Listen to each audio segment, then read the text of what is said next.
श्री कृष्ण गोविंद हरि मुरारी। हे नाथ नारायण वासुदेव। श्री कृष्ण गोविंद हरि मुरारी।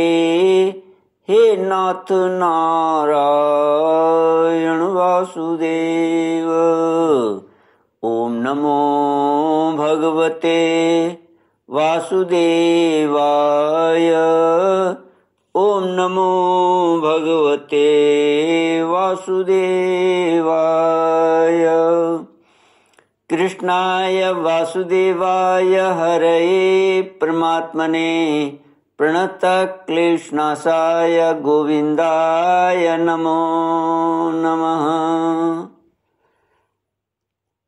सच्चिदानन्दरूपाय विश्वोत्पत्त्यादिहेतवे तापत्रयविनाशाय श्रीकृष्णाय वयं नमः।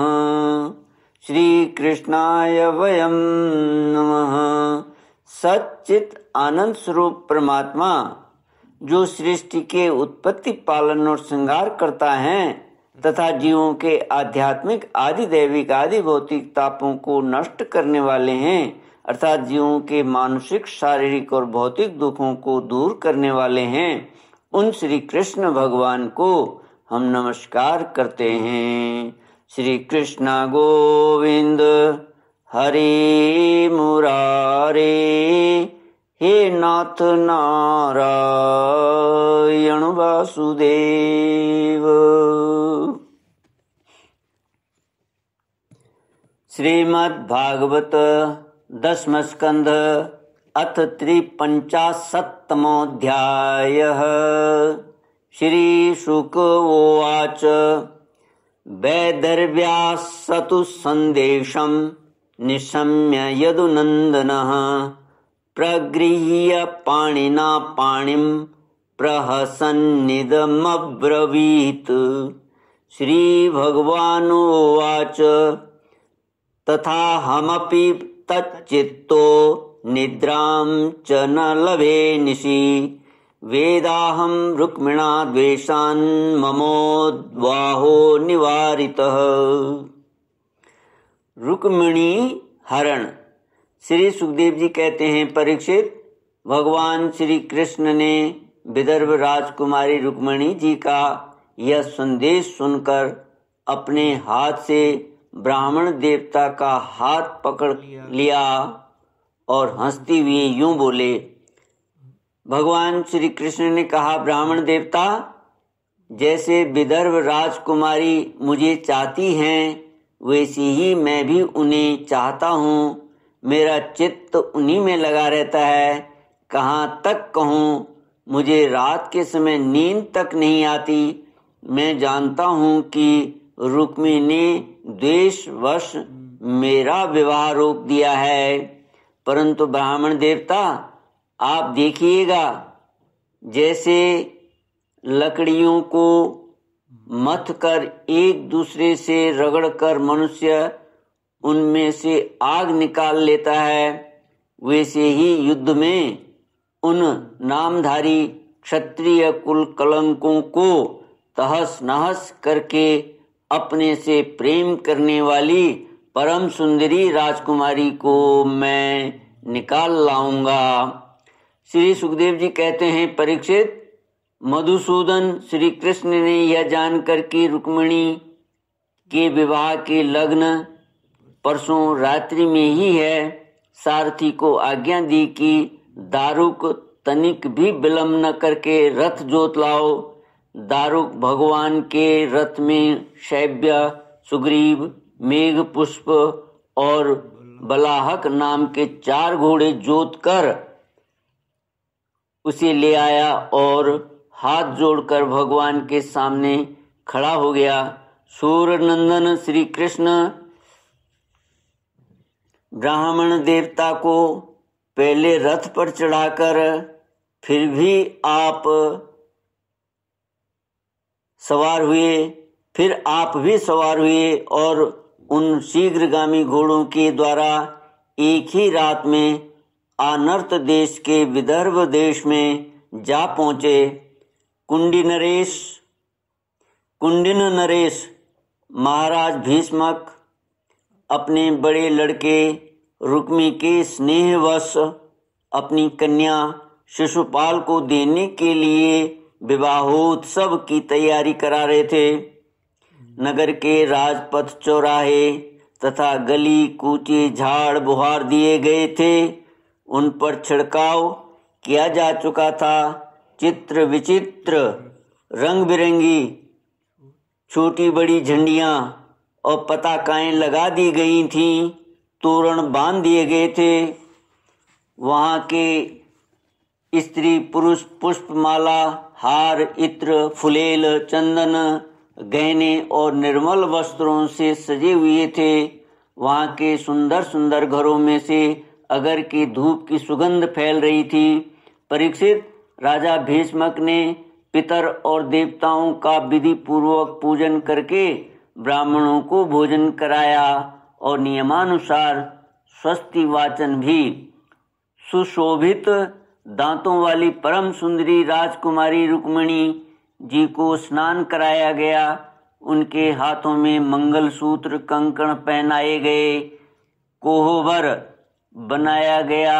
2 नए नए वस्त्र उन्हें पहनाए गए और वे उत्तम उत्तम आभूषणों से विभूषित की गईं।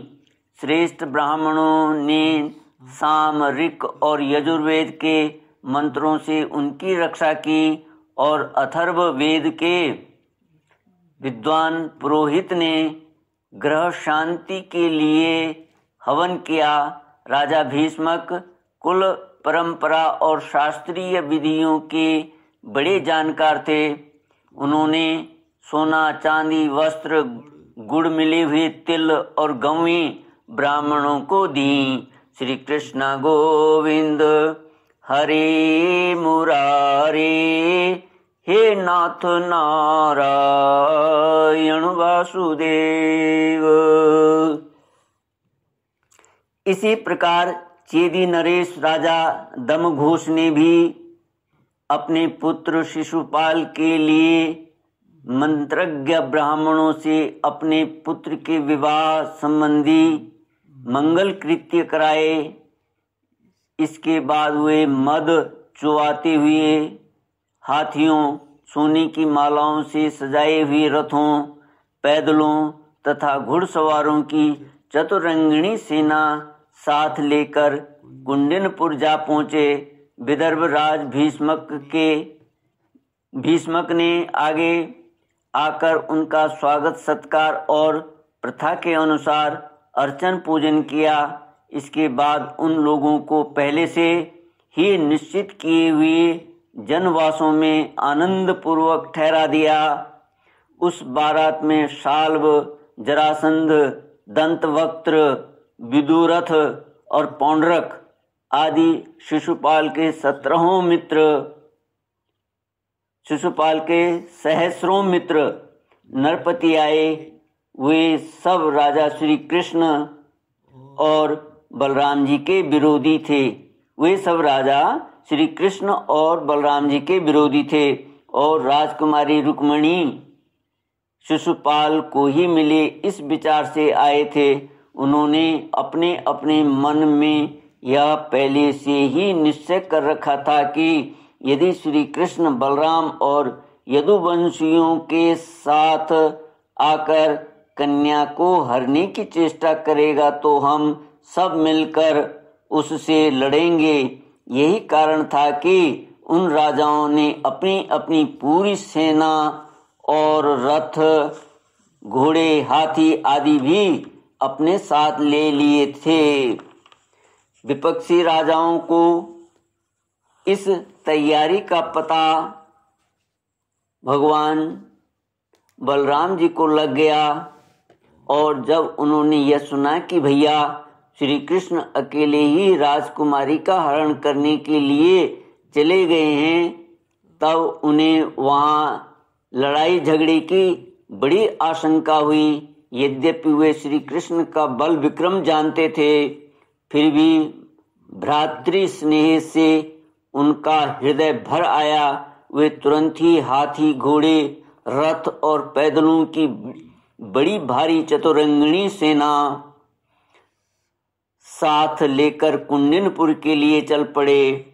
इधर परम सुंदरी रुक्मणी जी भगवान श्री कृष्ण के शुभागमन की प्रतीक्षा कर रही थीं। उन्होंने देखा श्री कृष्ण की तो कौन कहे, अभी ब्राह्मण देवता भी नहीं लौटे। तो वे बड़ी चिंता में पड़ गईं। सोचने लगी, अहो, अब मुझ अभागिनी के विवाह में केवल एक रात की देरी है, परंतु मेरे जीवन सर्वस्व कमल नयन भगवान अब भी नहीं पधारे। इसका क्या कारण हो सकता है, कुछ निश्चय नहीं मालूम पड़ता। यही नहीं, मेरे संदेश ले जाने वाले ब्राह्मण देवता भी तो अभी तक नहीं लौटे। इसमें संदेह नहीं कि भगवान श्री कृष्ण का स्वरूप परम शुद्ध है और विशुद्ध पुरुष ही उनसे प्रेम कर सकते हैं। उन्होंने मुझ में कुछ न कुछ बुराई देखी होगी, तभी तो मेरे हाथ पकड़ने के लिए, मुझे स्वीकार करने के लिए उद्यत होकर वे यहाँ नहीं पधार रहे हैं। ठीक है, मेरे भाग्य ही मंद हैं। विधाता और भगवान शंकर भी मेरे अनुकूल नहीं जान पड़ते। यह भी संभव है कि रुद्र पत्नी गिरिराज कुमारी सती पार्वती जी मुझसे अप्रसन्न हों। परीक्षित, रुक्मिणी जी इसी उधेड़ बुन में पड़ी हुई थी। उनका संपूर्ण मन और उनके सारे मनोभाव भक्त मन चोर भगवान ने चुरा लिए थे।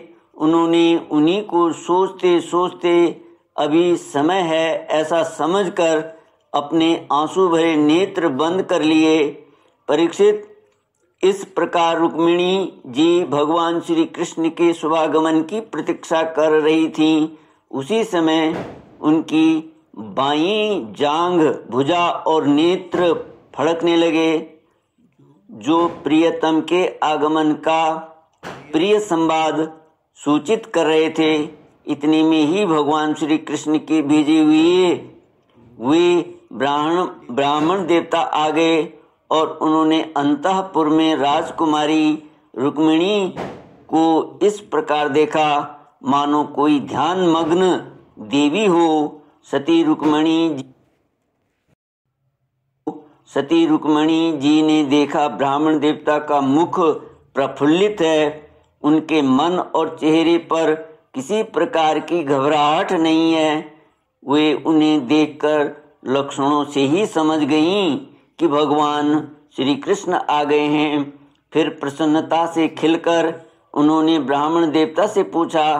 तब ब्राह्मण देवता ने निवेदन किया कि भगवान श्री कृष्ण यहाँ पधार गए हैं और उनकी भूरी भूरी प्रशंसा की। यह भी बतलाया कि राजकुमार जी राजकुमारी जी आपको ले जाने की उन्होंने सत्य प्रतिज्ञा की है। भगवान के शुभागमन का समाचार सुनकर रुक्मिणी जी का हृदय आनंदातिरेक से भर गया। उन्होंने इसके बदले में ब्राह्मण के लिए भगवान के अतिरिक्त और कुछ प्रिय न देखकर उन्होंने केवल नमस्कार कर लिया, अर्थात जगत की समग्र लक्ष्मी ब्राह्मण को दे दी। श्री कृष्ण गोविंद हरे मुरारे, हे नाथ नारायण वासुदेव। इति श्रीमद् भागवते महापुराणे पारमहंस्यां संगीतायां दशमस्कन्धे उत्तरार्धे रुक्मिणी हरण नाम 53तमोऽध्यायः। ओम पूर्णमद पूर्णमिदं पूर्णात् पूर्णमुदच्यते पूर्णस्य पूर्णमादाय पूर्णमेवावशिष्यते।